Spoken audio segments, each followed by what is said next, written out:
तेरे एक इशारे से ही बन गए आलम सारे हैं, तेरे एक इशारे से ही फूटे जल के धारे हैं। मुझ में कहाँ है हिम्मत इतनी तेरी सोच विचार करूं, जान भी तो ये तेरी है क्या अर्पण क्या रास करूं। आओ संत महात्माओं, कह रहे मुझ में कहाँ है हिम्मत इतनी तेरी सोच विचार करूं। आज इंसान देखने को मिलता है कि यदि कोई विद्वान व्यक्ति होता है तो मुबारक है यदि वो विद्वान व्यक्ति अपने बनाने वाले क्रिएटर का धन्यवाद देता है, यदि एहसान मानता है, शुक्रिया अदा करता है, रजा में राजी रहता है, तो वो मुबारक है उसका विद्वान बनना। लेकिन कहीं कहीं देखने को मिलता है कि हमें विद्या का ही गुमान हो जाता है, हमें शरीर का अहंकार हो जाता है, हमें दौलत का अहंकार हो जाता है। तो कह रहे हैं कि जहाँ अहंकार है वहाँ निरंकार होता ही नहीं। ये इंसान वास्तव में तुझे मनुष्य का जामा मिला, ये दातार की कृपा है। और यदि तूने ये जानकारी नहीं अभी तक पाई कि मैं हूँ कौन और मैं करने क्या आया हूँ इस संसार में, आखिर मुझे परमात्मा ने क्यों भेजा है, क्या पर्पज है मेरा, क्या उद्देश्य है ये मनुष्य में का जो मुझे जन्म मिला। तो कहा संत महात्माओं ने मनुष्य का जन्म क्या बार बार मिलता है, तो नहीं संत महात्माओं कहा वेद शास्त्रों में मानुष जन्म अंत की सीढ़ी, फिसल गई तो बारी गई, कहे अवतार 84 वाली करी कमाई सारी गई। अब ये 84 क्या है, 84 वाली कौन सी कमाई करी थी। कह रहे वादा करके राम भजन का जीव जगत में आया था। जब ये जीव आत्मा बंधनों में पड़ी हुई थी, 83,99,999 योनियों को भोग रही थी, और एक एक योनि कोई 50 साल की, कोई 100 वर्ष की, कोई 150 वर्ष की, कोई 20 साल की, कोई 1 साल की योनियाँ इस प्रकार से जो जामे में बदल के रूपांतरण हो करके ये आत्मा गिड़गिड़ा रहा था, ये जीव, क्योंकि इसे परमात्मा की जानकारी थी ही नहीं। और संत महात्माओं ये दातार की कृपा है कि इसे परमात्मा की जानकारी केवल इस मनुष्य के जामे में हो सकती है। ये दातार ने इतना सर्वश्रेष्ठ रचना परमात्मा ने मनुष्य की रचना की कि मानुष जन्म अंत की सीढ़ी, इंसान ये अंत की सीढ़ी है। यदि अब ना संभला तो रोना पड़ेगा, नरक में गर्क होना पड़ेगा, तेरा ऐसा बुरा हाल होगा जो बताने के काबिल नहीं है। कह रहे बता भी नहीं सकते, कितने घोर नरक बताए, कितने कष्ट इस जीवात्मा को झेलने पड़ेंगे।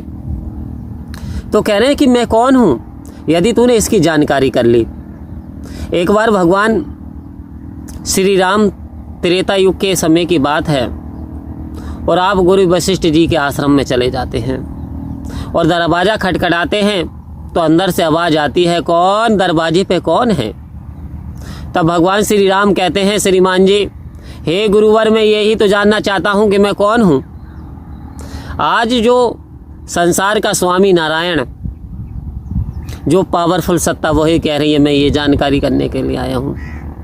क्योंकि महापुरुषों ने, अवतारों ने भी सदगुरु की प्रीत निभाने के लिए अपने आप को यानी बिल्कुल झुका दिया, अनजान कर दिया कि वो कुछ जानते ही नहीं। ठीक ये मर्यादा, गुरु मर्यादा को निभाने के लिए आज भगवान श्री राम गुरु वशिष्ठ जी के आश्रम पे आ गए और कह रहे हैं कि गुरुवर, मैं ये जानना चाहता हूँ कि मैं कौन। संसार तो कहता है मैं दशरथ का बेटा हूँ, कि एक राम दशरथ का बेटा, एक राम है घट घट लेटा, एक राम है जगत पसारा, एक राम है जग से न्यारा। तो गुरुवर ये जो संसार कह रहा है कि अब मैं कौन सा राम हूँ, आखिर कृपा करो, दया करो, मेहनत करो, मुझे भी ये ज्ञान आप दीजिए कि आखिर मैं हूँ कौन। तब गुरु वशिष्ठ जी मुस्कुरा रहे हैं कि स्वयं नारायण ये पूछ रहे हैं मैं कौन हूँ। कह रहे हैं प्रभु 4 राम तो नहीं हैं, राम तो एक ही है। वही राम तो दशरथ का बेटा है, वही राम तो घट घट में बैठा है, वही राम तो जग से न्यारा भी है, जिसे निराकार कहते हैं, जिसे आला कहते हैं, आला निराकार अनोखा। यही तो निराकार है, यही तो घट घट में समाया हुआ है।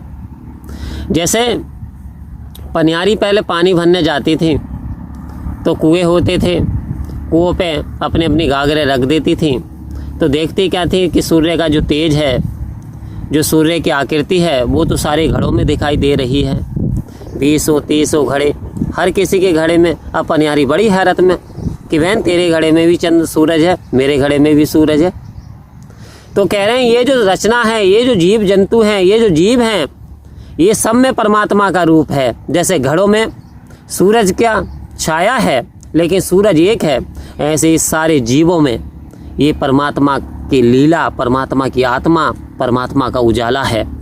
लेकिन परमात्मा एक है, वो सबसे काम ले रहा, जिसे जिसे जो काम सौंप दिया वो व्यक्ति वो काम करता चला जा रहा है। तो हमें जानना है कि आखिर हम भी परमात्मा की सर्वश्रेष्ठ रचना, परमात्मा की सत्ता, सर्वश्रेष्ठ पावर हैं, हम तो कोई साधारण नहीं। लेकिन जब ये चीज़ जान ली जाती है, क्योंकि जब ये चीज़ जानी कबीरदास जी ने गुरु रामानंद जी से, तो जीवन धन्य हो गया, परमात्मा की स्थिति में झूमने लगे। जब ये चीज़ जानी आपके मीराबाई ने, तो मीराबाई जी ने जब रविदास की कृपा से ये ब्रह्म ज्ञान की प्राप्त करी, तो आत्मा झूमने लगी, साधु संतों में नाचने लगी, भूल गई कि मैं राजकुमारी हूँ। क्योंकि फिर आनंद आ जाता है आनंद के साथ जुड़ करके। क्योंकि कोई चंदन लपेटे, अपने चंदन का चूरा लपेटे, चंदन लगाए, वो खुशबू ना आए, ऐसा नहीं हो सकता। सूरज निकले और अंधकार न जाए, ऐसा कभी नहीं हो सकता। कोयले की खान में कोई व्यक्ति जाए और काला होकर के न निकले, ऐसा कभी नहीं हो सकता। ठीक है, कह रहे हैं सत्संग में जाएं और विवेक न जागे, ऐसा कभी नहीं हो सकता। सतगुरु मिले और जीवन में आनंद ना आए, ऐसा भी नहीं हो सकता संत महात्माओं। बट करना क्या है, मुझे सतगुरु की कृपा से अपने आप की जानकारी करनी है कि मैं हूँ कौन और किस लिए आया हूँ। तो वास्तव में वादा करके राम भजन का जीव जगत में आया था। इसने सबसे पहले प्रॉमिस ये किया था, परमात्मा एक बार आप मुझे संसार में भेज दीजिए, मैं सबसे ज़्यादा आपका ही भजन, आपका सिमरन, आपको याद किया करूँगा, आपकी प्रार्थना किया करूँगा, आपका नाम जप किया करूँगा। लेकिन यहाँ आन करके अहंकार में फंस करके, मोह माया के जाल में ऐसा फंस जाता है, ऐसा फंस जाता है संत महात्माओं, जैसे एक मकड़ी जाला बना देती है, जाला छाती रहती है लगातार, लेकिन एक दिन उस जाले के अंदर वही मकड़ी फंस जाती है, वो फंस करके अपने प्राणों को त्याग देती है। तो कहते हैं ऐसे ही ये जीव आत्मा मनुष्य का काम है। मनुष्य अपने कार्यों में इतना उलझ जाता है और एक दिन निराश होकर के इसमें दम तोड़ देता है, यानी जहाँ पे था वहीं रुक जाता है। लेकिन यदि इसकी हकीकत ये जाने, तो संत महात्माओं, यदि राम का भजन ना किया और यदि परमात्मा की जानकारी ना की, यदि अपने आप को जाना नहीं, ब्रह्म ज्ञान जीवन में मिला नहीं, तो वास्तव में इस जीव का उद्धार होने वाला नहीं। क्योंकि गुरु कृपा से मुक्ति होती है, जब तक गुरु कृपा नहीं होती जब तक मुक्ति नहीं होती, और जीते जी मुक्ति होती है संत महात्माओं। मरने के बाद कोई ये नहीं कह सकता कि इस जीव के साथ ये हुआ होगा, लेकिन हाँ जीते जी कह सकते हैं। सतगुरु की जब कृपा बरसती है तो ये ब्रह्म ज्ञान मिलता है, और जब ब्रह्म ज्ञान मिलता है तो जीवन में आनंद के द्वार खुल जाते हैं और ये जीव आत्मा आनंद को प्राप्त हो जाती है। परम प्यार से बोलिए धन्यवाद जी।